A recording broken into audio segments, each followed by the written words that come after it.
হেই বন্ধুরা, good morning. তো আজকে আমি নিয়ে চলে এসেছি স্যান্ডউইচের একটা রেসিপি নিয়ে। তো ফার্স্টেই একটা মিক্সিং বোলের মধ্যে দিয়ে দিলাম কুচি করে রাখা পেঁয়াজ, ক্যাপসিকাম, টমেটো আর গাজর, আর দিয়ে দিলাম মেয়োনিজ, আর দিলাম কিছুটা অরিগ্যানোটা পড়ছিল না, তাই জন্য আমি ঢাকনাটা খুলেই দিলাম। তো আমার ফার্স্টের মিক্সিং বোলটা একটু ছোটো হয়ে গিয়েছিলো, ওই জন্য বোলটা চেঞ্জ করে নিলাম। নেওয়ার পরে এর মধ্যে দিয়ে দিলাম কুচি করে রাখা পনির আর কিছুটা নুন।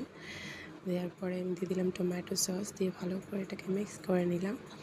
নিয়ে নিয়েছি আমি স্যান্ডউইচ ব্রেড, এর মধ্যে আমি দিয়ে দিলাম কিছুটা বাটার, আর এর মধ্যে দিয়ে দিলাম যে মিক্সটা বানিয়ে রেখেছিলাম ওটা ভালো করে চারিদিকে একটু স্প্রেড করে দিয়ে দিলাম, একটু হাত দিয়ে করে দিলাম। ঠিক আছে, তো আমি ফার্স্টে ব্রেডটা দিয়ে দিয়েছিলাম ভুল করে, তো আমি চিজের কথাটা খেয়াল ছিল না, তাই কিছুটা চিজ গ্রেট করে দিয়ে দিলাম। এইবারে আমি তাওয়ার মধ্যে কিছুটা বাটার নিয়ে এবারে আমার স্যান্ডউইচটাকে দিয়ে দিলাম, দিয়ে এটা কিছুক্ষণ আমি হতে দেবো। দেখুন কি সুন্দর একটা কালার চলে এসছে। এই যে আমার স্যান্ডউইচটা একদম রেডি হয়ে গেছে। প্রচণ্ড গরম, আমি নামাতে পারছিলাম না। দেখাচ্ছি, দেখুন প্লেটের মধ্যে দিয়ে। দেখুন আমার স্যান্ডউইচটা কত